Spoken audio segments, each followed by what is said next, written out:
ముస్లిం దేశాలు సంఖ్య పెరుగుతోంది.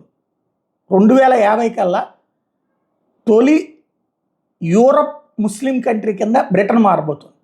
అక్కడ పెరుగుతున్న జనాభా, ముస్లిం జనాభా పెరుగుతున్నారు, క్రైస్తవ జనాభా తగ్గిపోతుంది. అక్కడికి పాకిస్తాన్ నుంచినో, ఆఫ్ఘనిస్తాన్ నుంచినో, బంగ్లాదేశ్ నుంచినో ఇలా వచ్చేసినటువంటి వాళ్ళకి లోకల్గా ఓటు హక్కు కూడా ఉంటుంది. ఎందుకంటే మన భారత్ నుంచి వెళ్ళిన వాళ్ళకి కూడా ఏది స్థానిక సంస్థల ఎన్నికల్లో దాన్ని ముస్లిం సామాజిక వర్గం బాగా క్యాష్ చేసుకుంది. ఇప్పుడు దాదాపుగా 11 కార్పొరేషన్స్లో వాళ్ళే డామినేషన్ రోల్ ఉన్నారు. అట్లాగే వాళ్ళ బంధువుల్ని ఆయా ఓళ్ళ నుంచి తెప్పిస్తున్నారు. తద్వారా అక్కడ క్రమంగా ఆ సంఖ్య పెరిగింది.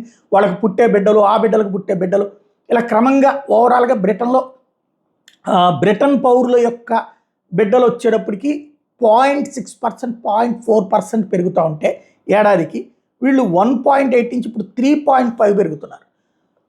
2050 నాటికి తొలి ఇస్లామిక్ కంట్రీ అవుతుంది. అప్పుడు మనం ఏదైతే యూరప్ సమాజంలో ముస్లిం అధ్యక్షుడిని, ముస్లిం ప్రధానమంత్రిని చూడొచ్చు. అక్కడ ఖచ్చితంగా ఒకసారి వాళ్ళు డామినేట్ అయ్యాక వేరే మతానికి సంబంధించిన వాళ్ళని అంగీకరించరు. అది మన పాత బస్తీ హైదరాబాద్లో చూస్తే అర్థమవుతుంది. ఆ స్టేజ్ వస్తుంది.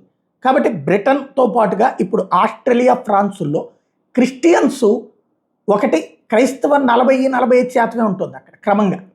మిగతా వాళ్ళు క్రైస్తవులే తమ ఏ మతం కాని వాళ్ళని రిజిస్టర్ చేసుకుంటున్నారు, లేదంటే ఎథిస్ట్ అని రిజిస్టర్ చేసుకుంటున్నారు, నాస్తికులు అని రిజిస్టర్ చేసుకుంటున్నారు. ముస్లింలు తాము ముస్లింలమే అంటున్నారు అక్కడ పుట్టినటువంటి వాళ్ళు, పెరుగుతున్నటువంటి వాళ్ళు. దీంతో ఇప్పటికే బ్రిటన్, ఆస్ట్రేలియా, ఫ్రాన్సుల్లో క్రైస్తవం మైనారిటీలో పడింది. క్రమంగా అవన్నీ 2050 నాటికి బ్రిటన్, 2070-80 నాటికి ఈ మిగతా యూరప్ దేశాలు కూడా ఇస్లామిక్ కంట్రీస్ కింద మారే అవకాశం అయితే ఉంది.